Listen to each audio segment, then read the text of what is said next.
Ouais, et puis donc, on parlait de l'explosion des microbrasseries. Est-ce qu'il y a encore de la place sur le marché? Est-ce qu'on peut encore faire une microbrasserie? J'aimerais y croire, vu que je lance ce projet avec beaucoup de questions. Hein. Enfin, je ne veux pas le cacher.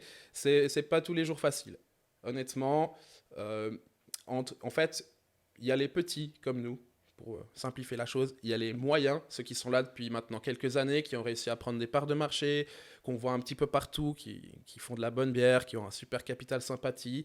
Et puis il y a les grands groupes, en fait, qui sont là avec des avantages colossaux qu'on peut juste pas rivaliser.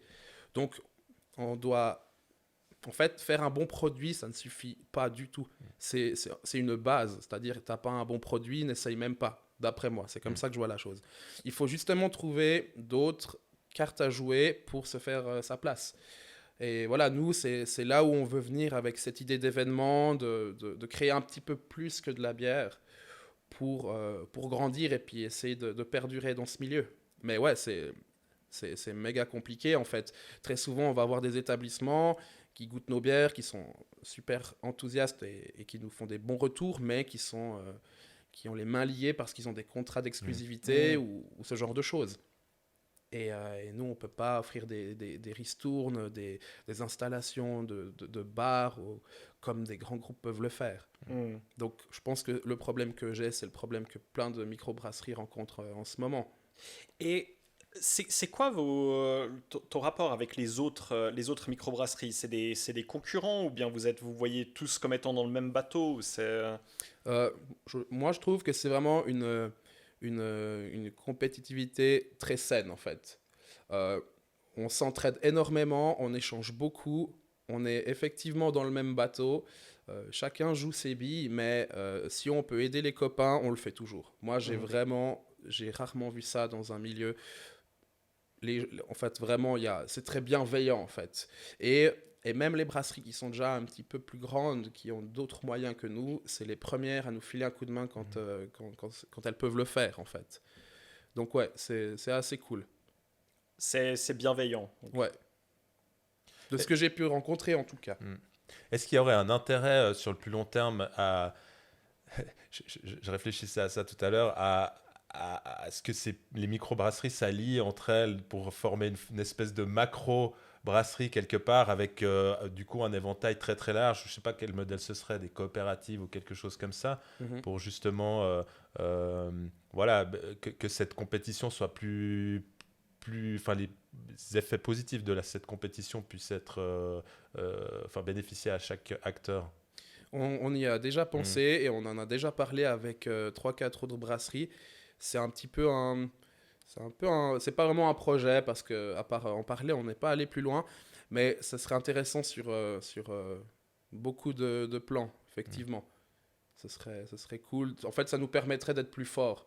Ouais. Mm. Après, à voir si on pourrait imaginer ça en formant une sorte de coopérative et chacun reste indépendant en ayant sa propre marque ou fusionner. Enfin, voilà, il y a plein de choses imaginables. Mais je crois que quand on commence un tel projet, on aime beaucoup cette indépendance et ce fait d'être libre Mm. dans ses choix et dans ce qu'on fait. Et le plus on va vers des projets comme ça, le plus on perd un petit peu cette indépendance, je Mm. pense. Mm. Mais voilà, peut-être qu'à terme, on y sera forcé parce que, ben voilà, comme vous le savez, on vit une époque assez compliquée en ce moment. Euh, les, le prix des matières premières flambe mais Ouais. partout. On a encore reçu un mail d'un fournisseur avant-hier qui nous annonçait l'augmentation de ses prix de 25%.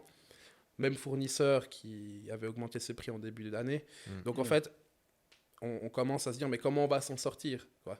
Parce que nous, au bout d'un moment, on va devoir répercuter tout ça sur le prix de vente de nos bières. Et puis, au bout d'un moment, ça va juste permettre aux plus gros de devenir plus gros, Mm. qui ils seront toujours plus intéressants que nous.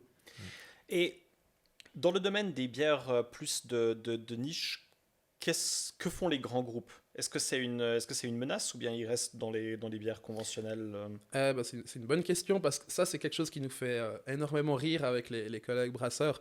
C'est que ces grands groupes essayent justement de prendre quelque part de marché sur les bières un peu plus spéciales, notamment sur la IPA par exemple.